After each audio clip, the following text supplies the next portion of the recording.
Welcome to episode 9 of Wrestling is Fiction. I'm Zach Hannigan with my partner, Darkstar Shady. Big week as we are going to go through our own Clash at the Castle, preview WWE's, and as always, a couple reviews coming your way. Let's get into it.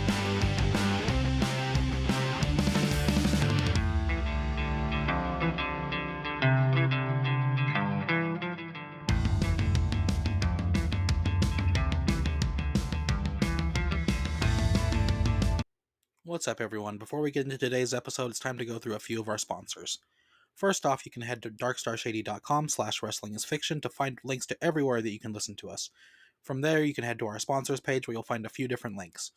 First off, you'll find the official sponsor of Wrestling is Fiction, Gengar's TCG shop on TikTok.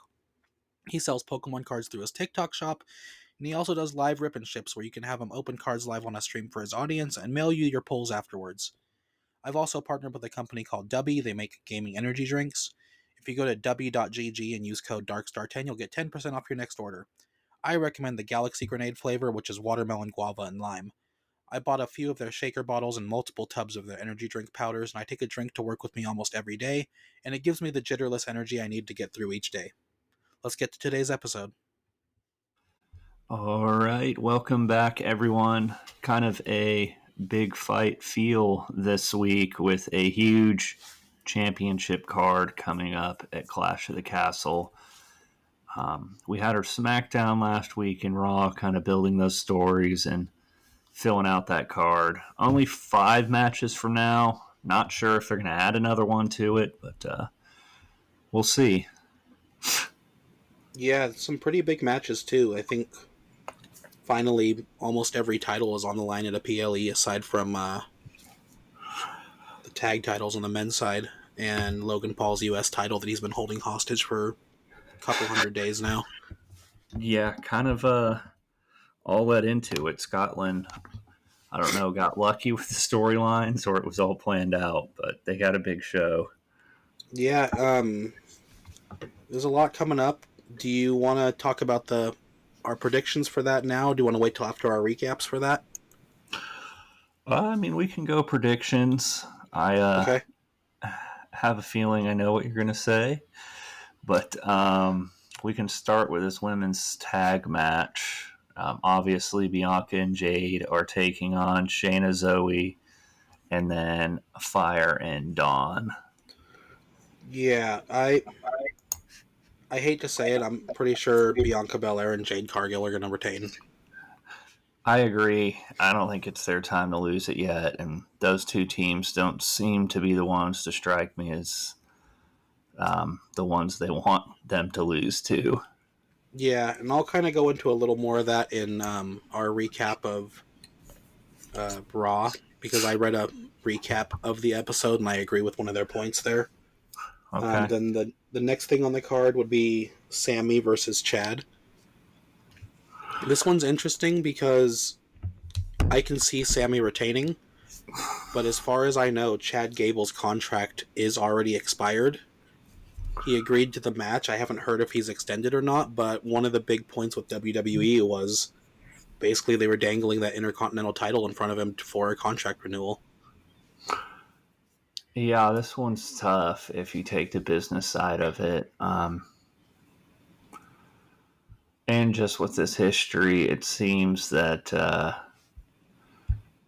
Chad Gable is set up to win with Otis not really turning on him like Sammy would like. So I think this is tough. I think I have Chad Gable winning this one as well. Yeah, I think you have to assume Chad's winning this one almost. He's had too many chances. Yeah, and without the contract even, I think it's his time. Like I said before last week, this is his 5th or 6th title shot for this title in the last year. Yeah. He's been doing great. The crowd is really reacting to him. I think giving him a title is the next logical step. All right. What do we got? Bailey and Piper Niven. What do you think? Piper Niven, hometown favorite. I almost want to say Piper Niven's going to win this one because she's looking more dominant leading up to this. And since her and Chelsea have the tag titles, she hasn't really gotten to do much since then, other than just kind of be a sidekick.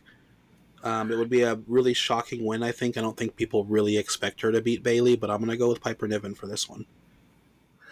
Yeah, they definitely have built her up pretty well to make her look like, a believable victor to carry that title. But I think this is going to be the first one we disagree on. I'm going to say Bayley retains. I don't think they're ready to have her give that up yet. That's fair. And then we've got Cody Rhodes versus AJ Styles for the WWE Championship in an I Quit match. Yeah, what a random just challenge Cody throws out. Yeah, he really wanted to up the stakes there, and I'm glad they decided to stick with AJ for a little bit of a longer feud there instead of just letting Cody have these one-off titles defenses. Before we give our predictions on this, I want to talk about this point here because I see people online all the time talking about how Cody doesn't defend and all this. I don't think Cody Rhodes gets enough credit for the stipulations he'll put on his matches. The Brock Lesnar rivalry was big. He had a bull rope match, a last man standing match with Shinsuke. He's doing an I Quit match now, so I think he deserves more credit for kind of being a hardcore wrestler than he gets. Yeah, and even further back, the Hell in a Cell match with Seth Rollins where he wrestled with a torn pec. He gives it his all no matter what he's doing. Yeah. And he does it all just because he loves the business so much. But with that being said, I think AJ will be the one to say I quit, and I got Cody retaining on that one. Yeah, I think Cody has to retain. It sounds bad, but I don't think they can give him a super short reign after him finally beating Roman. Yeah, not a 2-year build-up. Yeah, he's definitely retaining that title. And then that takes us to the last match on the card. Damian Priest and Drew McIntyre for the World Heavyweight Championship. I'm going to be sort of a critic and a fan on this one. I think that it would be smart for WWE to let Drew McIntyre win this title. And as a fan, I'd like to see Drew win in Scotland. I think it'd be a cool moment. So I'm going to say Drew McIntyre actually wins. Okay, I'm going with Damian Priest retaining, actually. I know the smart thing is for Damian to win, or not Damian, Drew to win. I know it's his home, he's building it up, they're really building it around him. But I think there's more storylines right now with Damian than there is with Drew. Yeah, and I can see it. There's the potential Liv and Dom distraction. There's the Judgment Day. And I know Sheamus said he's going to have Drew's back, so we'll see if anything comes to that. So, I wouldn't be surprised to see Damian win. In fact, I think it's probably more likely. But I think if CM Punk was actually cleared ahead of time to wrestle again, then pulling the trigger on Drew winning and going into that feud would be the next logical move. But where we don't know where CM Punk is, I don't know what he's Drew's been hurt forever. And he has been, but I just don't know where they would take Drew's storyline after this, where he goes from this angry guy winning the title to nothing really set up post-win for him yet. Yeah. We always got the potential of the Seth Rollins comeback eventually. Yeah, and that can lead us into a couple other things that we can talk about before our recaps, which are the rumors going around right now. Just all the different rumors. And one of them is that Seth Rollins, they're not expecting back this year at all. That wouldn't surprise me. It sucks, but if that's the case, I know we made the rule that we can't, that injured wrestlers were injured when we drafted them, but I'm not going to wait a year to bring Seth Rollins back into the Wrestling is Fiction universe. Yeah, that's fair. I completely agree. We should look at some timelines for some of these injuries because I don't know that Rhea Ripley has a timeline to come back. And even if I don't have her wrestle, I kind of want her to just appear. Yeah. Seth Rollins, the rumors are he may not be back before next Royal Rumble even. That makes sense as if you want a big return, but that's a long time away. Yeah, and then I've got Ricochet in some pretty big storylines in my thing, and he may not be in WWE anymore, so I think I'm going to just keep using him. Well, he's in our universe, so I think we keep using him. Yeah, so, and then another rumor is that Logan Paul is going to drop his title at SummerSlam and take a long break. Isn't he already on a long break? Yeah, I think so, which is confusing for the Maverick, the WWE superstar, the full-time wrestler. A break from what? That's what. Yeah, yeah. The biggest rumor I've seen is that they're planning on him dropping his title to someone at SummerSlam, and That wouldn't probably LA Knight. surprise me. Yeah, I But feel then like they're it's gotta expecting be him LA to Knight. take a break for most of the rest of the year, probably. I'm sure he'll come back if they have another Saudi Yeah, that's show. what he does all Otherwise, the time. I don't understand. Like he'll go away and then randomly appear for like Money in the Bank or something. well, who knows? Maybe the Secret Service will make him disappear since he just had Trump on his podcast. But yeah, that's one of the rumors going around is he'll be gone soon. And then this is an NXT rumor, but Cody came out and said that there's going to be a big battle royale for the next challenger for Trick Williams, and that we should expect people from other locker rooms to appear. TNA, I would assume. Yeah, and yesterday Natalia posted some videos from the dungeon, her wrestling training place, and Joe Hendry was there wrestling. So people think he's going to make his WWE appearance, or he may even pop up at Clash at the Castle because he was training for a big weekend, he said. Interesting. So we've got some more crossovers coming up, which is kind of cool. Speaking of Clash at the Castle, we eventually are going to have to get this Wyatt 6 appearance. Yeah, I'm assuming they actually want them to appear at some point, and they don't just want to keep giving us these little flashes on the screen. Yeah, I don't think it'll be in Scotland, but I don't know. Maybe it's a SummerSlam or a Money in the Bank interruption. Yeah, like if they appeared at Clash at the Castle, I don't know which of these matches would make any sense for it. Exactly. But you never know. Maybe they just show up on screen together in like their actual faces in Scotland. What's surprising to me is, are we having a PLE card without the Bloodline? Yeah, there's no Bloodline on there right now, which is the first in a very long time. Yeah. Which I don't know that that's a bad thing.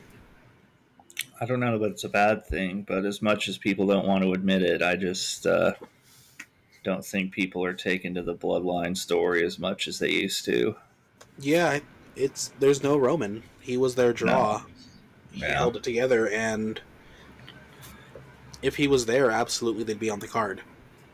But I don't know that Scotland cares to have Solo Sikoa, Tama Tonga, and Tonga Loa on their card over all the other hometown people they're getting. No, the card makes sense. I just thought about it, kind of surprising. Anyway, Yeah. I guess we'll do our reviews decently quick because we have 3 Wrestling is Fiction shows to get through. So Yeah, so I hate saying this, but SmackDown was a little forgettable again.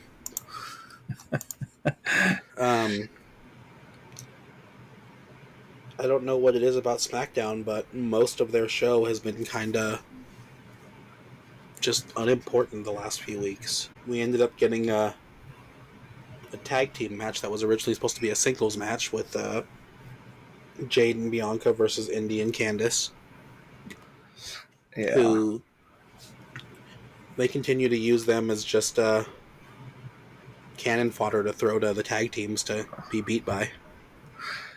Yeah, I'm a little bored of the Bianca and Jade matches now. Like, we get it, Jade, you're strong. he tossed people around, but it's like 15 minutes of Bianca, and then Jade comes in and cleans up. Yeah. Yeah, they definitely wanted to put a title on Jade, and they made this team, but it felt like they gave them the titles and didn't really have a plan for what to do with them afterwards. Which is less a Jade and Bianca problem and more of a women's tag titles problem, I think, in general. Yeah. But What else did we get? and then we got a very had pissed off Cody Rhodes, obviously. Yeah, just Puts that waiting stipulation. to jump AJ Styles in the back if he could. Which another problem was this inconsistency with Nick Aldis, where he had such a firm hand with the bloodline. He was really running the show, but when it comes to Cody, he's giving in to every time Cody says, "No, let me do this." He's like, "Hey, Cody, you can't be back here. This is dangerous. Someone's going to get hurt." And Cody's like, "It's fine. Go away." And Nick was like, "Okay, bye, Cody."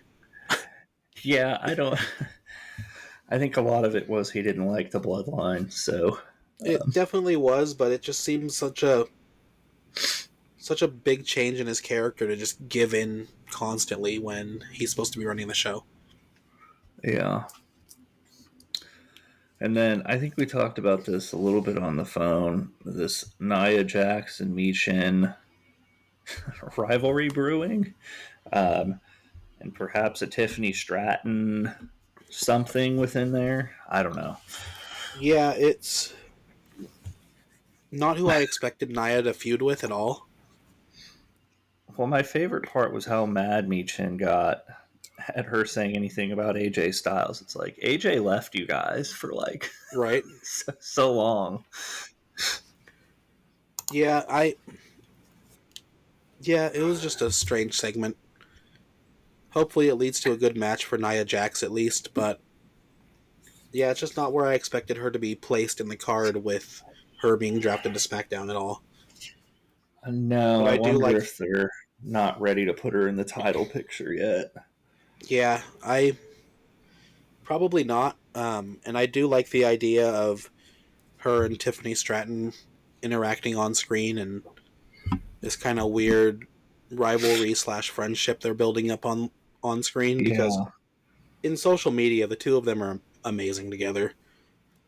They seem like they travel together a lot. They make a lot of TikTok videos together, and they're pretty fun to watch together. Speaking of potential tag teams, a potential breakup, we got this Grayson Waller and Austin Theory thing going, and Austin Theory just tends to look at Waller now like, I can't stand you. Yeah, they've been teasing this breakup for longer than they've had the titles. I know.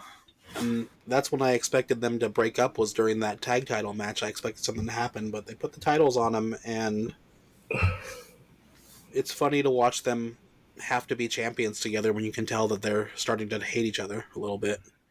Well, what did Grayson say to the announcers? Like, I'm the reason we're champions or something along those lines. Yeah. Yeah, all I know is that Austin Theory face turn is going to get a lot of the crowd behind him in a way they haven't been in a while, just because of how aggravating Grayson Waller can be. It's going to be good. Especially the Johnny Gargano. Did you hear what he said? Yeah. And I do want to say, I love the look of those tag titles still. Yeah. I wish they were slightly bigger, though. I don't know if it's just Grayson Waller and Austin Theory being so jacked, but the titles look a little small around their waists. I wish they were just a little bit bigger, like faceplates on them, but they're such beautiful titles. They are. What else did we get? We got the Bloodline versus Street Profits and KO. Yeah, ended kind of, I feel like, exactly how we all thought. Yeah, nothing surprising there. Another DQ finish, another Bloodline standing over everyone else. One day Kevin Owens will get a win against him. Yeah, one day Kevin Owens won't be in a storyline with them. Yeah. Which was so funny that this is where he ended up again, and kind of willingly is ending up, when he was so adamant that him and Sammy stay away from them because he was just sick of the Bloodline. And then the I poor don't think guy they gets... know what else to do with him. Yeah, poor guy gets shuffled over to SmackDown with the Bloodline because Jey Uso got kicked out. And he's Because like, I guess I KO can't get is away. kind of a big enough name to not just have wrestle random superstars. So you got to have him kind of in an, I don't know, rivalry that people care about, but I don't really see them pushing him for a title either. So, Yeah, that's the problem and is... he doesn't have Randy anymore, I guess. It's not like he's kind of in this no man's land territory. Yeah, I don't know what happened to Randy, but he was like, well, I guess the Bloodline's your problem now, KO. I don't know. Randy might really be hurt. I You would Randy think that does he what maybe... Randy wants, though. So Yeah, he sells his injuries so well, I can't ever tell if he's actually hurt or not. well, it's also the most Randy Orton thing to just be like, yeah, I don't care about the bloodline anymore. Yeah, he's like, we'll team up here and there, but I'm Oh. done now. Um, And I we don't know had if the there was much Bailey more... Piper. I'll tell you what, I didn't think Chelsea Green could make her character more annoying, but during that whole promo, I was like, Chelsea Green is so annoying right now. She is. I love her, though. Yeah, I do too. Really plays her character well. She's so good at it. And then we just talked about it, but Grayson versus Johnny Gargano. Johnny Gargano is such an underappreciated wrestler on the WWE. He's so good, and I really liked the matchup. I wish it had gone a little longer. I don't know if you watched their street fight in NXT last year. I did not. I'm wondering, unfortunately, if it's his size that holds him back to being a believable champion. It wouldn't surprise me if that's one of the reasons that he isn't getting a bigger push, but I think he's such a talented wrestler. But if you haven't watched it, go back and watch him and Grayson Waller in NXT from last year. They had this really intense street fight that went over probably, I don't even know, a year of NXT storyline that built up to this moment where Johnny Gargano went back to NXT to face him. It was a great match. Well, do you see DIY eventually taking those titles off Grayson and Austin Theory? I think eventually they're going to have to lose those titles for that rivalry to happen. I feel like they have to. They've gotten so many... It's like Chad Gable. They've gotten so many title shots at the different tag titles without pulling the trigger, and I don't know if there's another tag team that would believably take the titles. They have the Street Profits and the Bloodline tag teams, but neither of them are in that title picture right now. I don't know what other tag teams they could have. No, it doesn't seem to be they're pushing any tag teams. I mean, I don't know what happened to Bobby Lashley. I guess he really did get hurt, but yeah, the bloodline seems locked in with the Street Profits right now, so that kind of eliminates two tag teams there. Yeah, and it's kind of a shame that we had unified tag titles for so long, and when they finally get split the way people wanted, there's no real tag team storylines to give anyone these titles. I trust Triple H. He'll come up with them. Yeah, but I do think, at least right now, I think it has to be DIY that takes those titles. There's enough history between everyone from NXT that they have these built-in storylines they can kind of continue. And I could see someone in the Bloodline eventually taking the tag titles, but it's not going to be taking them heel from a heel kind of thing. Yeah, I think so too. I think DIY is close to getting him. All right, I guess we can move on to Raw. Yeah, and we had another just kind of Judgment Day episode. Which Judgment Day / Ricochet getting killed. Yeah, poor Ricochet. Do you want to start there with Ilya versus Braun Breaker? If that's his last moment in WWE, him agreeing to get put through a car windshield is pretty cool. Yeah, what a way to go. It came from Ilya Dragunov and Braun Breaker having their match on free television, which is pretty incredible. And Ricochet backstage just being like, I got your back. which interesting team up and pairing Ricochet and Ilya, but I'm not mad at it. Yeah, they've But been teaming up so they can fight each other, and all they've been doing is getting killed by Braun Breaker. yeah, so we had a pretty solid match that went pretty back and forth with Ilya and Braun actually.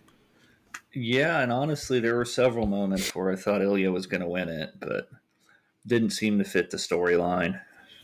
Yeah, I could have seen him winning, but it made sense the way Braun ended up winning at the end. But they definitely made it a good match for him on TV. Finally, where he had a longer than 30-second match. He had some back and forth again.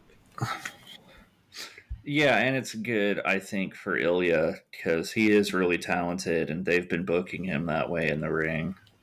Yeah, yeah. He even without the win, he's looking good on the main roster. And then just post match, Ricochet jumping out of the crowd onto Braun, and I was like, okay, they're gonna brawl a little bit. They're not gonna kill Ricochet the way everyone online thinks they were going to. It'll be fine.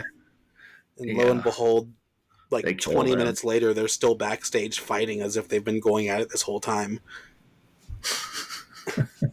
And yeah, I'm pretty sure Braun Breaker tried to kill that man.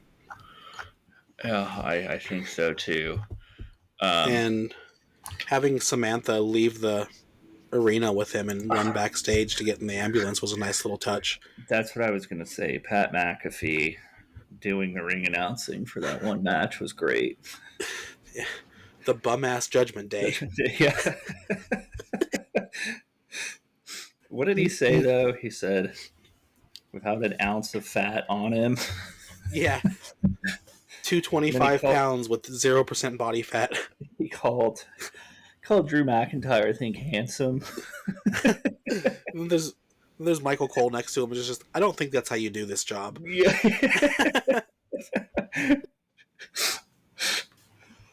But yeah, I want to talk about this Io Sky Lyra Valkyria match. I did not yeah, like. I don't mind the results. I didn't like how it happened. I think one of them should have won more convincingly. yeah, and I feel bad that Lyra was built up just to have a couple big losses in a row after that too. Exactly.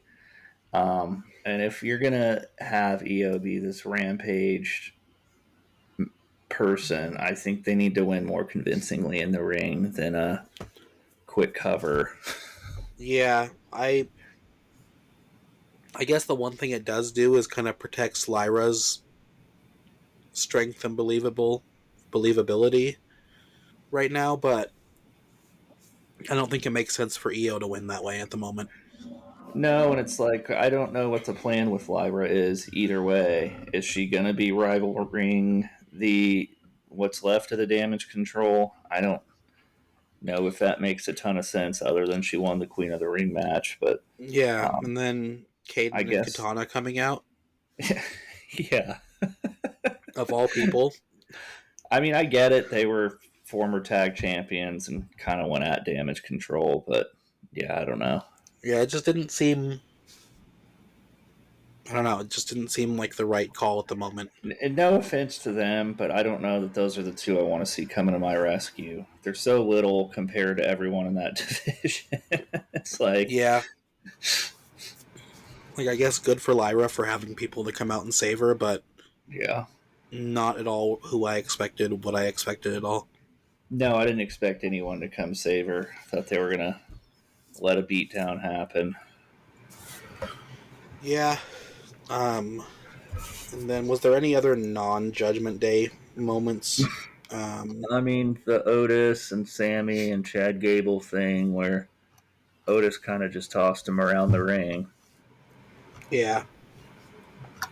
Sammy ended up getting the win in that match, which I'm afraid means he's going to lose at Clash at the Castle, because it seems to always be the opposite ending right before the PLEs. Yeah, but I mean, he did get the win, but I don't know. Otis didn't exactly let him just walk away. Yeah. Yeah. It's kind of a shame that almost every team seems like they're all falling apart in a different way on both brands right now. Aside from Judgment Day. Or not Yeah, I Judgment Day, mean, they've been Bloodline. factions for quite a while, so it's about time, I guess. Judgment Day Then, thing is coming, and Liv Morgan is the sole reason. yeah. So I guess a lot of the rest of the card from Raw is we can start off with. I guess there's one other: the Shayna Baszler and Zoe Stark versus Alba and Nyla. I'm not And so this worried is, about that match, but speaking of Shayna Baszler, she loses that underground match in the NXT PLE, and she is yeah, supposed to be the legend killer, like never lose that matches. And I know Lola Vice has an MMA background as well, but it just the fall of Shayna Baszler needs to be examined.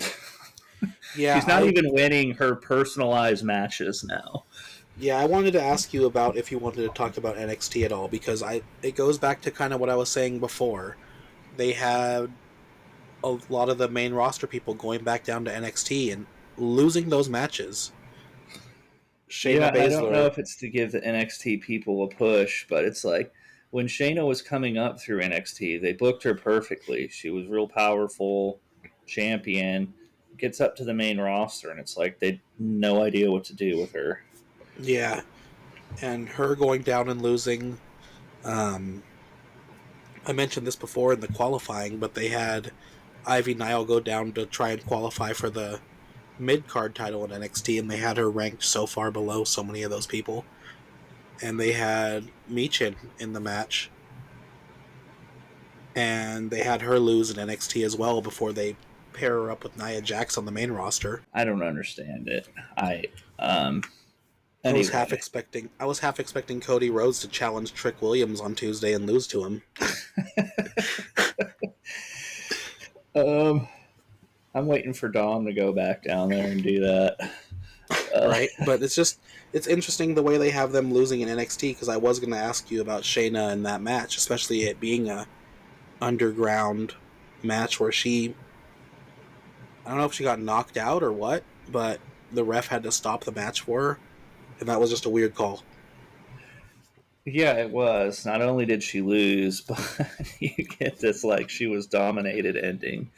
Um, Yeah, anyway, back to the which tag match. You know, they're just setting up that 6 women's tag match at they Clash of the are, Castle. And but so I pull up my recaps every week from Bleacher Report just to kind of refresh myself, and one of the things they said was this was probably one of Triple H's like misses that he's actually had because Alba and Isla are supposed to be the hometown favorites, yeah, and this match didn't give them a chance to even seem like they are competing and being competitive. Um, Bleacher Report rated that match a D. I don't think they were given enough time to build up and let fans sort of learn who they are and get behind them. It was like Yeah, 2 weeks ago they just inserted themselves. yeah, and them just getting out there and even starting before the match, the two of them should have been dominating. They attacked Shayna and Zoe before the bell rang. They were targeting injuries, and they still just got beat down. And I don't know, it was just a weird way to set up a triple threat where you don't even have believable teams going into the match. Yeah, exactly. It doesn't. I don't. That's the problem with that match. I don't think believably any of those tag teams are going to beat them, especially because they've both been beat by like Jade and Bianca. So Yeah, and Alba and Isla in particular, I kind of brought this up before, but they haven't been a tag team on the main roster since they've been called up. They got called up with their NXT titles, which they immediately just, for some reason, unified with the main roster titles. And then they've just kind of been either off screen or just backstage in the background of promos. And Alba Fire has had singles matches. She was in the Royal Rumble. And Isla Dawn has just been literally forgotten about most of the time on the main roster, where to the point where her storylines and her social media is just her getting mad at Nick Aldis for not letting her be in anything. I don't blame her. So I don't even it's just very strange that they're even going to be in the title shot, aside from the fact that they're going to be in Scotland. I think that's honestly why they decided to throw them in there. Yeah, I just wish they had given them either a better build or just made them look a little stronger in their loss, even rather than just getting like destroyed. Exactly.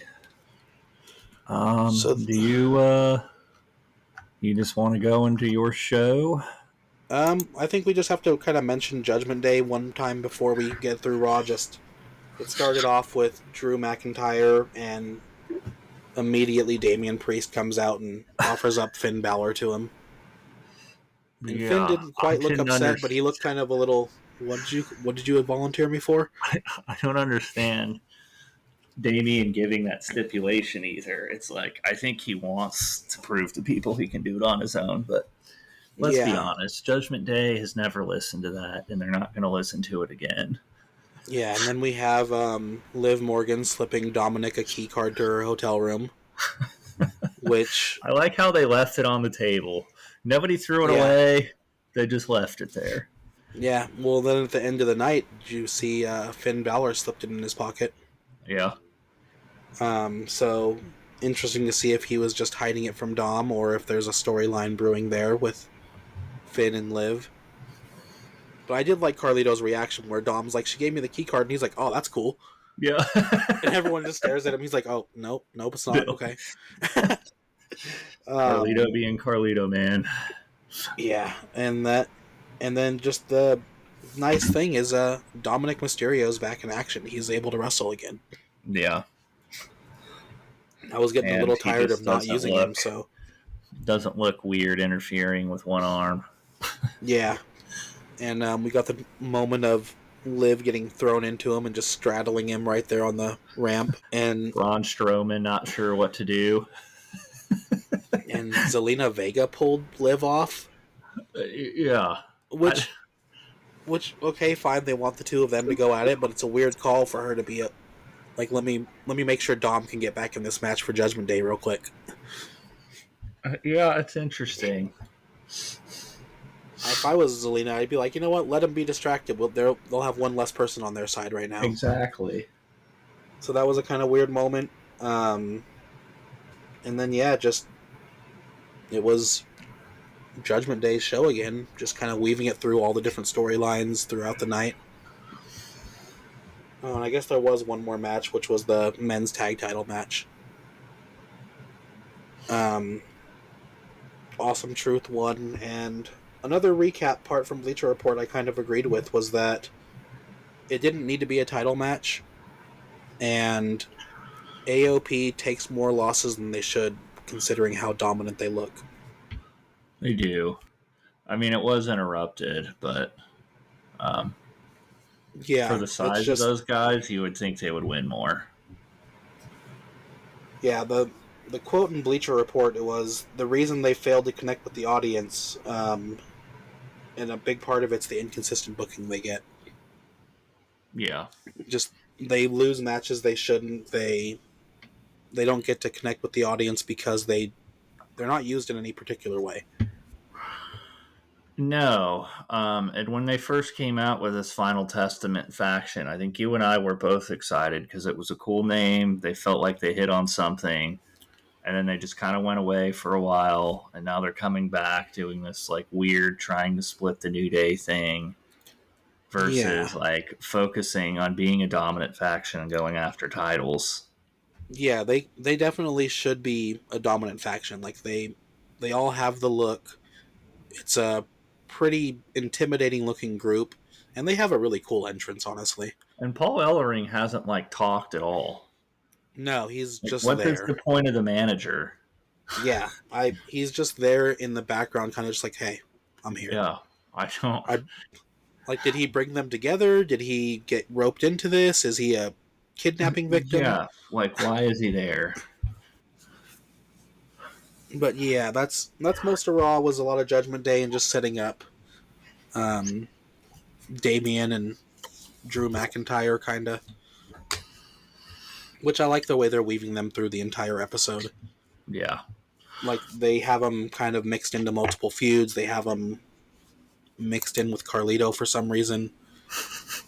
But it, like I said last week, it gives a cohesive episode of television versus SmackDown, which kind of was all over the place. All right. And that leads us SmackDown. into Is your that leads us into SmackDown my going to be all SmackDown. over the place? A little bit. There's some continuing storylines from the last few weeks. I've got, I think, 6 things lined up for my episode before we go into Clash of the Castle. And we're starting off with a kind of random just singles match. And it's going to be Jey Uso versus Gunther to open up SmackDown. Oh, a banger. Yeah, we're starting off with the two of them just in a singles match. It wasn't announced ahead of time. They just came out to put on a good show for the people. And it starts off with the two of them in the middle of the ring, and Jey kind of bounces off against the ropes like he likes to do, and he goes for a super kick right off the bat, and Gunther catches his leg and then just smacks down onto Jay's chest just to kind of knock the wind out of him. Ow. Yeah, so Gunther kind of takes an early advantage there, and Jey Uso is trying to fight back. They kind of go back and forth a little bit for a few minutes, and that's when JD and Finn come out and get in the ring, and they just attack Jey, and Gunther kind of just lets it happen, nods his head a little bit, and backs away. He's like, this isn't my problem. They've been going at it for a while. So he leaves the ring, and Jay's just getting beat down, and that's when Damian Priest comes out to save him. Damian comes running down, less because he wants to save Jey and more just because he's angry at the rest of Judgment Day. But he runs into the ring, knocks Finn down, throws JD out. The two of them roll away, and Damian doesn't really help Jey up, but he kind of just looks him over, makes sure he's okay, and Jey gets up. And that's when it cuts to break. Poor Jey. Seemed like he constantly gets beat down at the end of his matches. Yeah, it's not a great pattern for him to be in right now. So then the next match after they come back from break is another singles match, and it's going to be Carmelo Hayes and Andre Chase. Ricochet's out there with Carmelo, and Chase Hughes out there with Andre. And they're just kind of going back and forth. Andre hasn't really put up any amazing showings lately, but he's kind of giving it his all there. But what happens is Duke Hudson attacks Ricochet outside of the ring and kind of distracts Carmelo.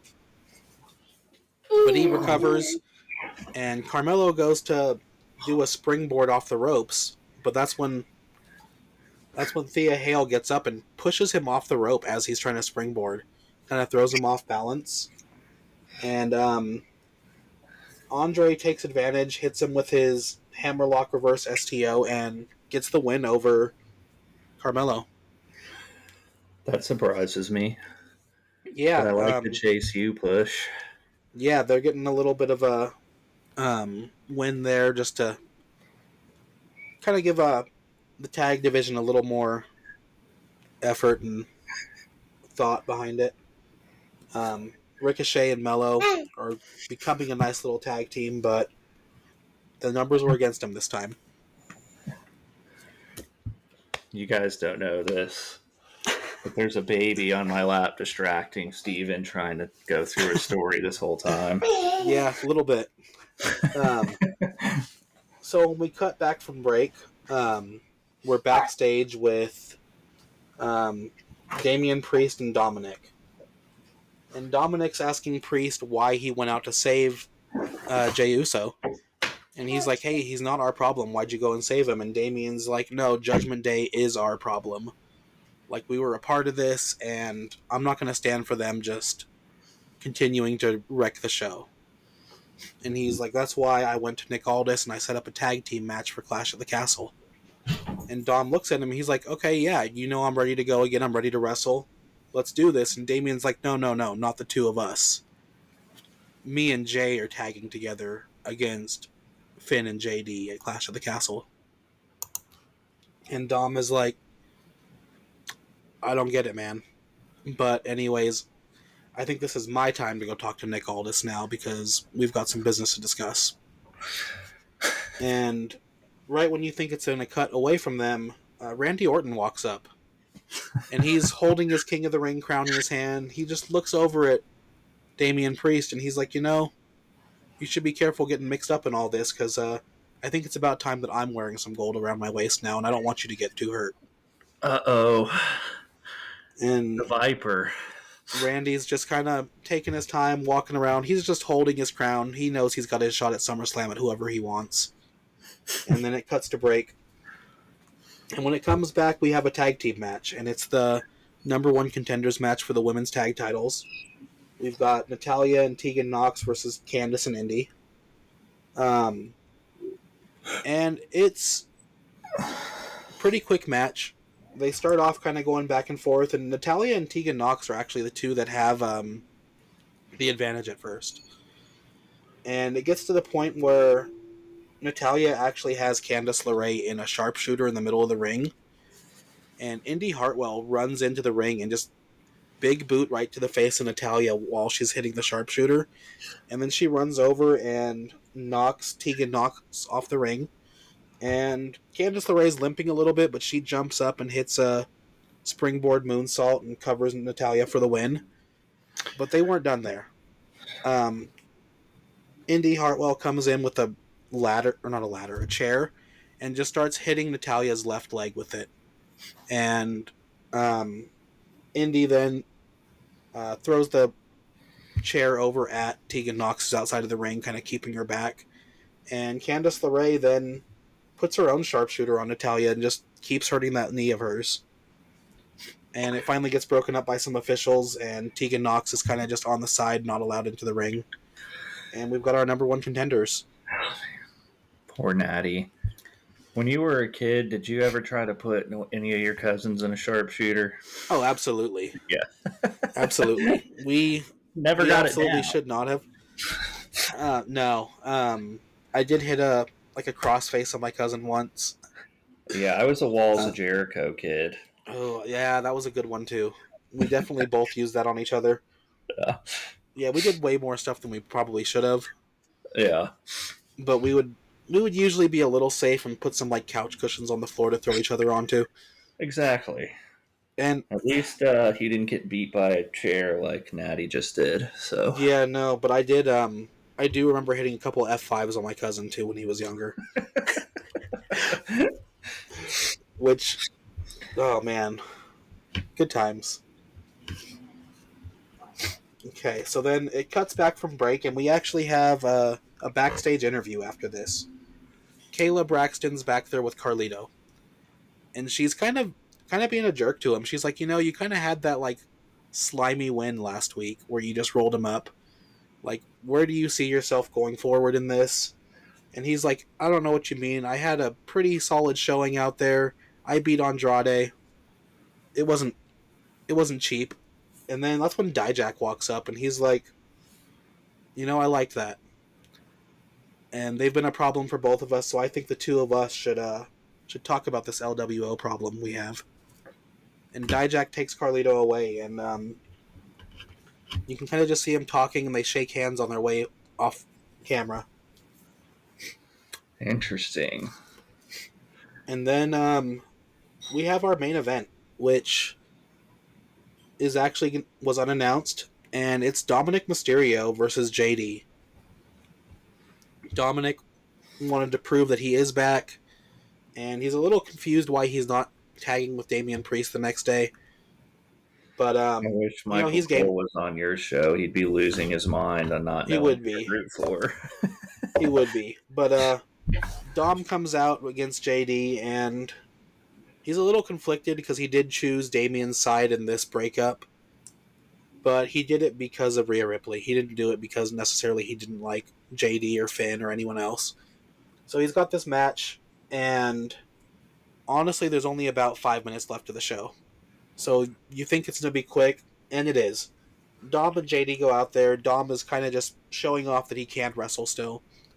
But Jey Uso immediately comes out and gets in the ring and attacks JD.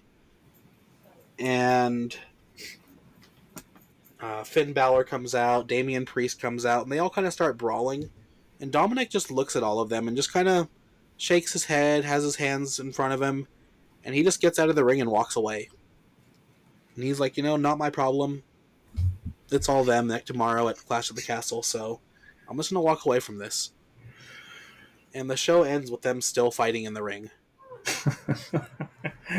And that's SmackDown. Setting up to be a good rivalry here. Yeah, it's an interesting one that I like when people that don't necessarily like each other end up teaming together. That's a cat. Fucking cat. You're just full of distractions over there, aren't you? Dude, I'm telling you. Live in a zoo. So then this takes us into our Clash at the Castle. Indeed it does. From Glasgow, Scotland. Alright, so we are, I'm not going to say get a conclusion to this rivalry because it is two teams that really don't like each other. But a few month build up to this. The show's going to open. The Bloodlines music hits. Solo Sikoa walks out, flanked by Tama Tonga and Tonga Loa. You got Paul Heyman trailing. Kind of has that look in his eyes like he feels like something bad is going to happen. Final Testament comes out, and we're opening with a classic tables match, which I don't remember the last time WWE did one of those, but match goes exactly how we expect. It starts out with a brawl. I mean, both teams are pulling chairs and kendo sticks on each other, kind of just beating the hell out of each other. And they set up tables, but no one's really been close to being put through one. Just kind of been back and forth. No one's really getting the advantage. And all of a sudden, out of nowhere, Kevin Owens and Ilya Dragunov come out of the crowd. And when Tonga Loa and Tama Tonga are outside the ring, they kind of just start beating them down. KO's rivaled with the Bloodline before, and he was like, I'm going to get my revenge while I have the drop on him. And Ilya's kind of just been working with him lately, so he's helping him out. And this allows Karrion Kross to get Solo up on his shoulders and hit his finisher through a table. I don't know what Karrion's finisher is called. It's an F5 kind of looking thing. So anyway, he puts him through, but the Final Testament is not done. They technically won the match, but AOP lifts Tama Tonga and Tonga Loa, does their touching power bomb, and puts both of them through a table. So every single member of Bloodline has been through a table. Final Testament kind of feels like they came out on top of this rivalry with the help of KO and Ilya. Yeah, that's a good opening to the show, and I honestly don't know the last table match that took place. Yeah, I don't either. I'm trying to think about it, and I can't even remember one in the last year. That's why we're the superior writers. Yeah, I do love a good table match. But yeah, that's a good rivalry that you still got going there, and interested to see where it goes now that there's a couple new people kind of just mixing it up with them. And that takes us into our second match of the show, which is going to be Bayley versus Liv Morgan for the Women's WWE Championship. And it's brutal. It's back and forth. They came out ready to fight. And the two of them are kind of just giving it their all. Bayley actually hits a Bayley to belly, and Liv kicks out of it at 2. Liv almost immediately comes back with an Oblivion and gets a very near 3 count, and Bayley kicks out. And the two of them both just kind of roll out of the ring. And they're out there brawling on the side, just kind of hitting each other against the announce table, and the count's getting pretty close, and Liv starts to go back towards the ring because she knows that she has to win in the ring. And Bayley's kind of feeling it. She's getting hit pretty hard. They're getting to about an 8 count, and Bayley's had her head bounced off that announce table a couple times, and she's kind of out of it. But then just almost out of nowhere, she grabs Liv from behind and hits her rose plant finisher. And they both just go down and collapse outside of the ring. And the ref hits the 10 count, and it's a double count out. And the ref kind of has to get out of the ring and help Bayley back up and hands her title. And she's kind of dazed, holding up her title, and Liv is on the ground, and she looks up and she's like, what happened? That's not how this was supposed to end. And you can see she's getting upset, and she attacks Bayley outside of the ring. The ref is trying to pull him apart, but he can't. And they start brawling a little bit more, and Bayley starts to go up towards the entrance ramp, and it spills backstage where they're still fighting. And that's when more officials get involved. Nick Aldis gets out there, and he pulls them apart. And they're both just seething with rage. And Bayley's like, you know what, fine, we're going to do this again. We'll get another match. No DQ. We're going to have a street fight against each other for this title. You're muted still. You're muted still, Zach. I said I liked that there wasn't a clear winner. Yeah. But street fight, you'll get one. I'm glad that rivalry is going to go on a little longer. Yeah, I was really torn on this one where I wanted this to go. We talked about it a little bit yesterday. But I had my notes written for this match a couple nights ago, and I didn't even have a winner written down. I was just like, I'm going to just see what happens on air. Yeah, I understand. And then that leads to our next match, which is going to be Logan Paul versus Wes Lee for the U.S. title. So this has been building up for a little bit, and it starts off kind of how you'd expect, just Wes Lee's speed kind of just running around Logan, but he's not a slow guy. He's pretty athletic, and he's kind of matching him moment for moment, just going back and forth with some strikes, a couple little grapples here and there. And Wes Lee goes to hit a springboard clothesline, and Logan Paul catches him out of the air. And he just kind of body slams him down onto the ring. And Logan Paul kind of starts to take a little bit of a advantage there. He starts hitting a couple suplexes. And that's when Austin Theory comes out, and he starts to try to interfere. Grayson Waller comes to one side of the ring, and he's distracting the ref. And Logan Paul actually goes and hits Austin Theory with his brass knuckles and knocks him out of the ring. And Wes Lee is starting to recover. He starts going back at the match, and Grayson Waller is just on the sidelines. He kind of helps Austin Theory up, and Grayson's like, we're not done here. He distracts the ref again, and Austin Theory goes to get in the ring, and Wes Lee goes to hit like an enziguri on Logan Paul, kind of just running up to him, and Logan just kind of shifts out of the way and pulls Austin Theory into it. So Austin Theory gets kicked in the face, and Logan kind of rolls him out of the ring. And while the ref is still distracted, Logan hits Wes with those brass knuckles that he had, and he gets up on the top rope and hits his frog splash. The ref turns around at that moment and hits the 3 count, and Logan Paul gets his U.S. title back. So Logan Paul is once again the champion. I saw it coming, but I didn't want to. Wes Lee had a good run. Yeah, and I wanted to keep him somewhat strong with the interference and the brass knuckles, so he doesn't take quite the loss. But Austin Theory was just angry that Logan Paul got this title shot again. And Grayson Waller is just along for the ride, but he's not super invested in this. And Austin Theory, he's on the ground. He's looking over at Grayson, and Grayson kind of shrugs, and he's like, I tried to help. And that cuts to break there. And when it comes back, we have my last match of the PLE, which is Damian and Jay versus Finn and JD. So they all come out with their entrances, and Dominic is there with Damian and Jay. And it's a pretty solid tag match. They're going back and forth.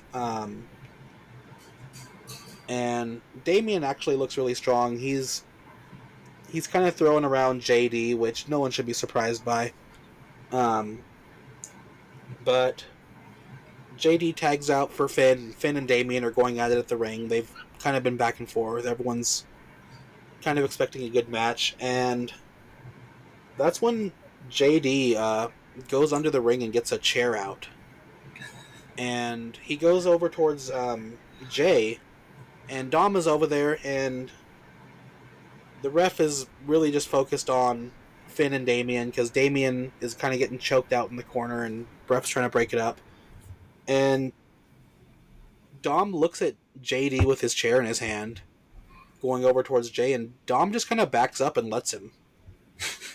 So JD just hits Jay in the back on the side of the ring a couple times and kind of just makes him a non-factor, and Dominic just leaves the ring.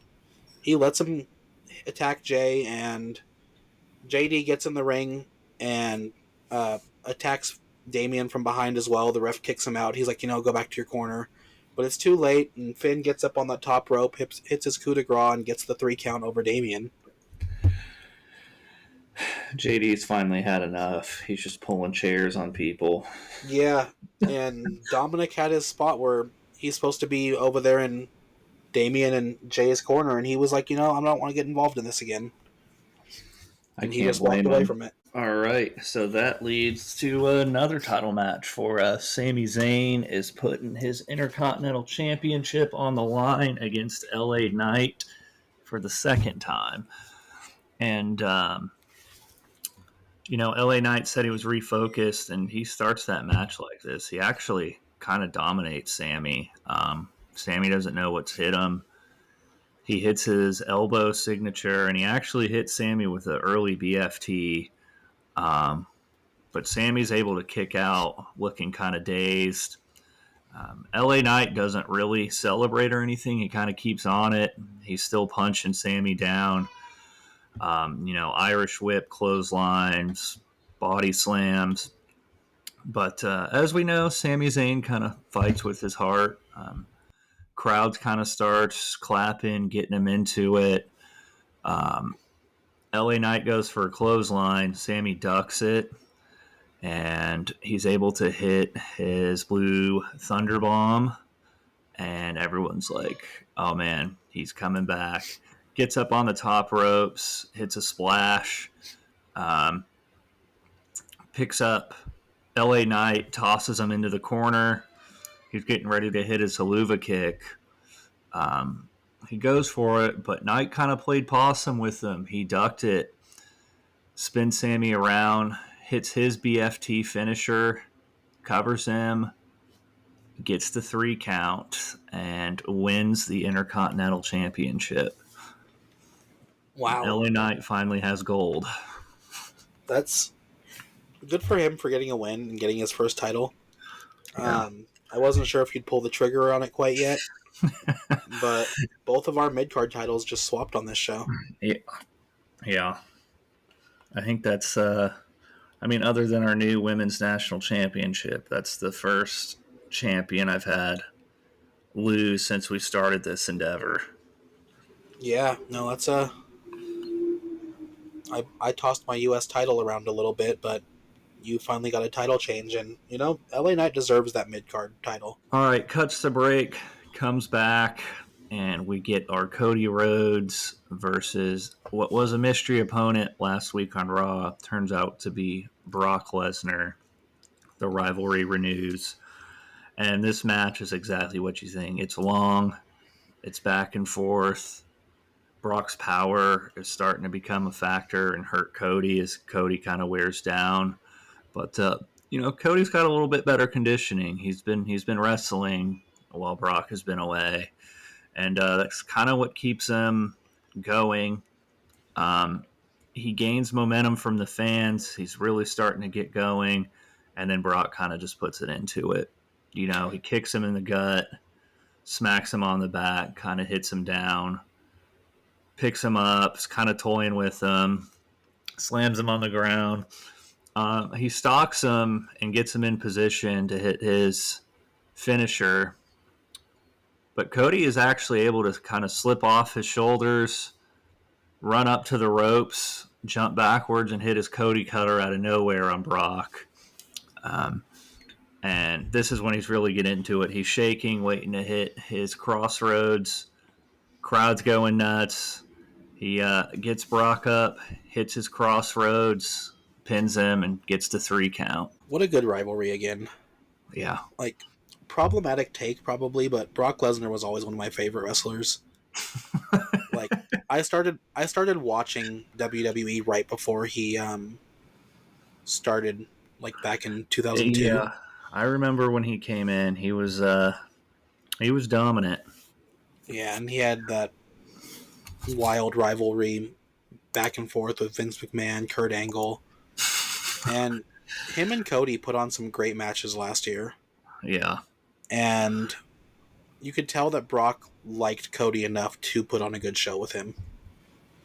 I do want to mention, just complete throwback, why did Cody not get DQ'd against Brock when he hit him with those steel steps in one of their matches? I don't know if you remember that, but just outside of the ring, Cody just picked up the steps and just straight up knocked Brock out with it, and just ref was like, "Yeah, it's fine." Alpha move. But yeah, what a great comeback for Brock Lesnar and just renewing that rivalry with Cody. All right. Well, what did we have? 2 titles change hands on our show. Yeah. Yeah, good Clash at the Castle, which leads to the Backlash Raw, the after Clash of Castle. And I'm going to go through this kind of quick. Show opens up, LA Knight music drops, crowd's going nuts. LA Knight walks out with that title around his waist. People see it, cheer even harder. He gets on the mic to talk to him, talks about, he finally won this, how he earned it, and he's going to defend it as much as he can. Kind of says Sammy put on a good match, but, it was my time to take over. And then he's interrupted by somebody kind of random. It's Santos Escobar, the LDF behind him. Okay. And Santos is like, you walk around, you talk a bunch, while I sit back here and get things done. I think I deserve a title shot. And LA Knight says, like I said, I'll defend this anytime, so you're on next week on Raw. So LA Knight's going to have his first title defense against Santos Escobar. That is a surprising opponent. But I like it. Yeah. It's about time that LDF gets gold because they kind of just walk around without it. Yeah. Yeah. And then next we get our tag team title match that was set up from last week, Awesome Truth and New Catch Republic. And Awesome Truth kind of struggles at first. This unorthodox style, kind of hampering them. It's a lot of striking, the strong style, a lot of... It's not Butch anymore. What's he go by again? Dunne. Pete Dunne. Flying around. Tyler Bate doing his helicopter to R-Truth. R-Truth dizzy in the ring. Miz is kind of just waiting to get tagged by Truth. And randomly, after getting spun around, Truth somehow stumbles in the right direction and sort of falls into Miz. Technically tags him, but knocks Miz off the ropes. But New Catch Republic doesn't see this, so Pete Dunne's in the ring, and he's kind of continuing to go at R-Truth. And he hits his moonsault and tries to cover him, and the ref's like, he's not legal. You can't cover him. And Pete Dunne's kind of yelling at the ref, what do you mean? And that's when Miz comes out of nowhere, rolls Pete Dunne up, gets the 3 count, and they slip out with the win. I'm kind of surprised at that finish because I know how much you like the New Catch Republic. Yeah. I think I know one reason why I don't like them as much, and it's how often the commentators call Tyler Bate the big strong boy. I love that so much. I don't know why, it just bothers me so much. Every time they're just like, oh, the big strong boy, and I'm like, stop. Please stop talking about him. All right, and this cuts to break, and when we come back, we see KO and Ilya talking backstage. And they're interrupted by Adam Pearce. He says, what you guys did at Clash of the Castle wasn't authorized. So tonight you have a 6-man tag match against the Bloodline. You better go start finding a partner. Okay. KO and Ilya are kind of looking at each other okay. And this cuts to Becky Lynch's music. She has her title on the line against Shayna Baszler, who won a number 1 contenders match a couple Raws ago. And unfortunately for Shayna, this is kind of just a throwback Becky Lynch match. She's pulling out all the stops and sort of dominates her and hits her manhandle slam off the top rope and is able to win. Kind of a dominating title defense for Becky. So, people question if she still got it. I think she proved it in this match. Nice. But this cuts to Nia Jax and Tiffy backstage arguing. Tiffy says, I'm next in line to go after Becky. And Nia's like, what are you talking about? You just lost your title. You're in the back of the line. And Tiffy kind of smacks Nia Jax like across the face. And Nia kind of just pushes her across one of the tables back there. And that's when the refs break it up. And Adam Pearce is just like, enough. You two in the ring right now. You're going one-on-one. He's kind of had it with this rivalry. He thought it was over, but now it's back. So it cuts back to Tiffy versus Nia Jax. And interestingly enough, Becky Lynch, she kind of never left the ring after her win. She went with the commentators and sits there. She wants to see this match because she figures one of these is going to be her next opponent. Match goes back and forth like that has been in the rivalries. It's kind of Tiffy's speed versus Nia's strength. And at one point, Tiffy's able to knock Nia out of the ring. And Becky Lynch at the commentary table, as she does, is talking a bunch of trash to Nia that she'll never get this title. And Nia stands up and argues back and literally just smacks Becky Lynch in the face.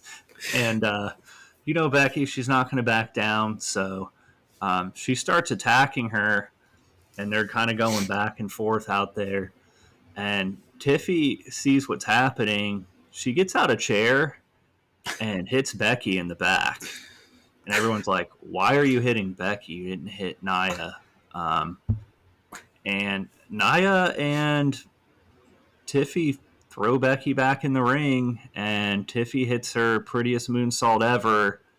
Nia drags her back to the corner and hits the Annihilator, and no one really knows what's going on. Like, the match didn't really happen. It seems like Nia and Tiffy are working together, and they're kind of both just standing over Becky, staring down at her, kind of making the motion around their waist like they're ready for their title shot. And it cuts to break. I like Tiffy's confidence backstage to just smack Nia across the face. Yeah.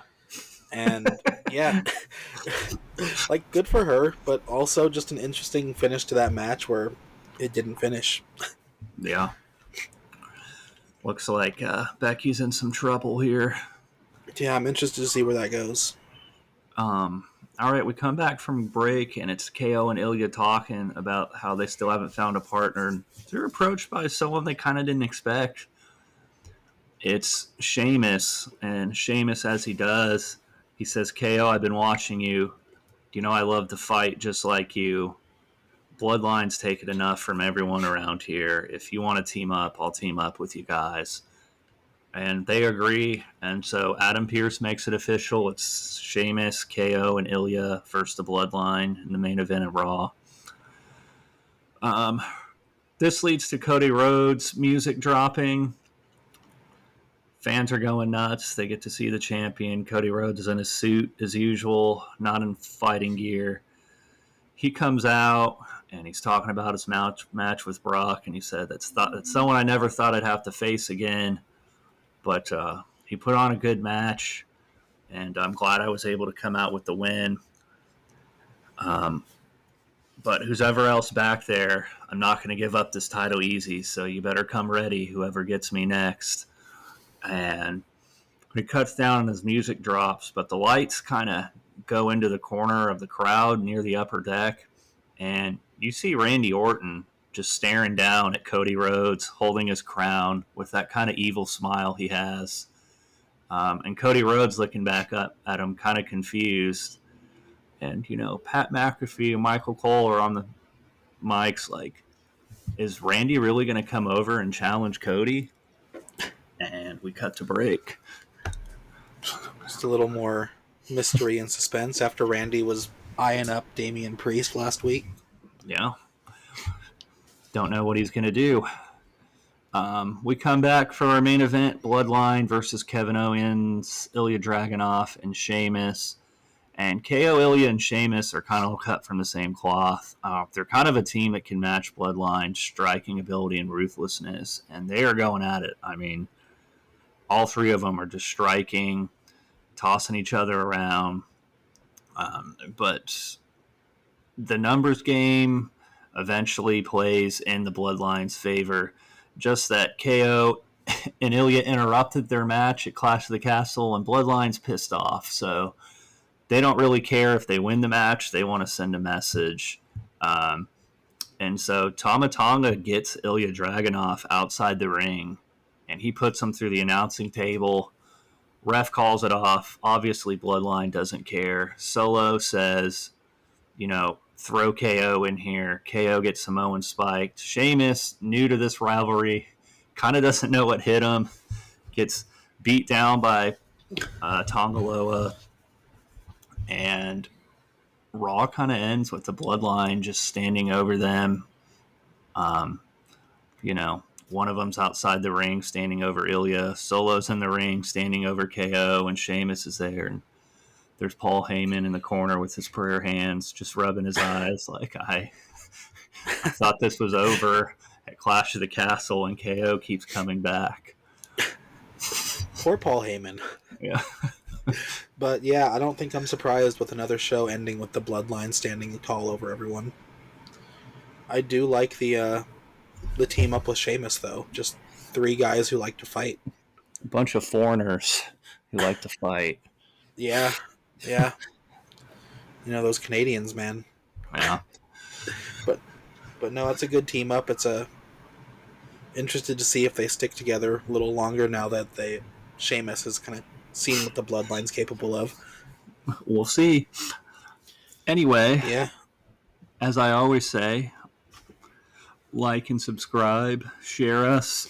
We're on all your favorite podcast places. And per usual, send it over to Steven for his socials. Yeah, and then next week will be our Clash at the Castle recap. We'll go over our predictions and how they turned out. And we have our guest next week as well. The Joncast podcast. The host will be coming over and sticking around for the episode. He'll do the recaps with us, give some of his thoughts, and then we'll let him sit through our shows and kind of get some live feedback from someone who listens to our show for more storylines. I'll have his podcast link in our description again if you want to go check his stuff out. And then just if you want to follow me anywhere, just at Darkstar Shady on TikTok, Instagram, the app formerly known as Twitter. I've been posting some Pokemon card videos on TikTok. I went live yesterday playing Call of Duty on there. And Twitter, I just kind of retweet random wrestling things and rage about different things that I am angry about with WWE. So yeah, give us a follow. It's a good Twitter follow if you guys aren't. He does rage a lot. Yeah, so give us a follow wherever. You'll see our teasers posted up. This episode is going up a little later than normal, so thank you for listening. And we'll see you next week.